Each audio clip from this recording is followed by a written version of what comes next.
हरे कृष्णा, राधे राधे।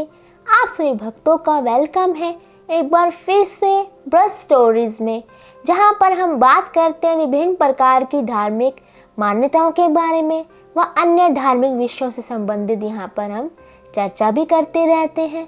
तो आज हम ऐसे विषय पर चर्चा करने वाले हैं जो आपके लिए बहुत ही यूज़फुल होने वाला है, क्योंकि आज हम बात करने वाले हैं कि लड्डू गोपाल जी का जब भी भोग बनाते हैं तो भोग बनाने के बाद जब लड्डू गोपाल जी को हमें भोग देना होता है तो हमें किन बर्तनों में लड्डू गोपाल जी का जो भोग हमें उन्हें समर्पित करना होता है। तो चलिए आज हम इसी विषय में बात करने वाले हैं। तो देखिए, जब भी लड्डू गोपाल जी को आप भोग देते हैं तो इस बात का ध्यान दें कि उनकी सुख सुविधाओं को देखते हुए भी दें। और देखिए, जब भी आप कोई भी कार्य करते हैं भगवान से संबंधित, चाहे वो लड्डू गोपाल जी क्यों ना हो, चाहे वह अन्य भगवान हो, हमें इस बात का ध्यान देना है कि शुद्धता हमेशा जो है बनी रहनी चाहिए। कोई भी हमें ऐसा कार्य नहीं करना है या ऐसी कोई भी चीज़ प्रयोग में नहीं लानी है जिससे जो है अशुद्धता का प्रभाव पड़े। देखिए, जो हमारे लड्डू गोपाल जी बहुत ही प्यारे से हैं, बहुत ही लाडले से हैं, बहुत ही गोल मटोल भी हैं, बहुत ही प्यारे से भी हैं। और हमारे गोपाल जी को जो है भोग बहुत पसंद है विभिन्न प्रकार के। और आई होप आप सभी लड्डू गोपाल जी के लिए रोज भोग भी बनाते होंगे और विभिन्न प्रकार के बनाते होंगे जिससे हमारे गोपाल जी जो है खुश हो जाएं। पर लड्डू गोपाल जी तो जरूर खुश होंगे, क्योंकि हमारे लड्डू गोपाल जी को भोग है ही अति प्रिय।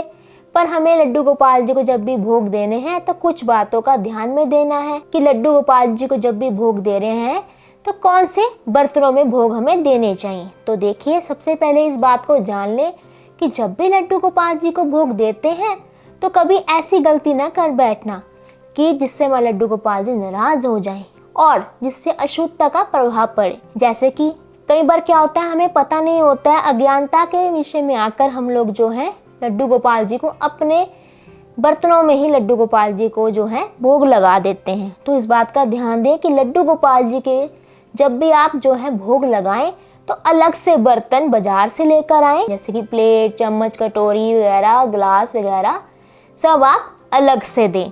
ये ना हो कि आप अपने बर्तनों में ही लड्डू गोपाल जी को जो है भोग दे रहे हैं। तो इस बात का आप ध्यान दें। तो अगली बात हम करते हैं कि जब भी आप लड्डू गोपाल जी को भोग देते हैं तो सबसे पहले ये जान लें कि कभी भी आपने कांच की क्रॉकरी वाले बर्तन में लड्डू गोपाल जी को भोग नहीं देना है। कांच की क्रॉकरी होगी, चीनी मिट्टी की बनी हुई जो प्लेट्स वगैरह आती हैं, कटोरी, ग्लास आता है, उसमें आपने लड्डू गोपाल जी को कभी भी भोग नहीं देना है। उससे क्या होता है, शुद्धता भी नष्ट होती है और अशुद्धता का प्रभाव भी जो है पड़ता है। तो बात करते हैं अगली कि जब भी लड्डू गोपाल जी को भोग देते हैं और उस भोग को देने के बाद आपने जो प्लेट्स वगैरह होती हैं लड्डू गोपाल जी की, जो भी चम्मच, प्लेट, जो भी ग्लास, कटोरी है, उन्हें अपने बर्तनों में आपने कभी भी साथ में नहीं रखना है। कि जैसे आपके लड्डू गोपाल जी ने भोग लगाया है तो उसी समय आप लड्डू गोपाल जी की जो भोग की बर्तन है अलग से धो दें। ये ना हो कि आपके बर्तन पड़े हैं आप उसी बर्तनों में रख दें। तो इस बात का आप ध्यान दें। तो इस प्रकार आपने लड्डू गोपाल जी को भोग देना है,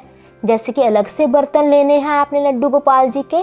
और अब बात करते हैं कि कौन से बर्तनों में आप लड्डू गोपाल जी के जो है भोग दे सकते हैं। तो देखिए, जैसे कि होता है पीतल होता है, और देखिए सोना चांदी, जितने सक्षम हैं तो आप कर सकते हैं। और जैसे कि मिट्टी से संबंधित बर्तन आते हैं जो शुद्ध माने जाते हैं, वो बर्तन आप यूज़ कर सकते हैं। स्टील के बर्तन आते हैं वो भी आप यूज़ कर सकते हैं लड्डू गोपाल जी के लिए।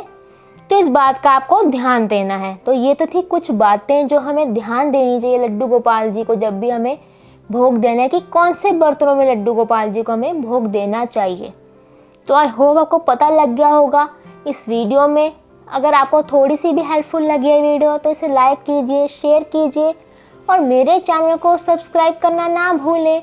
हरे कृष्णा, राधे राधे।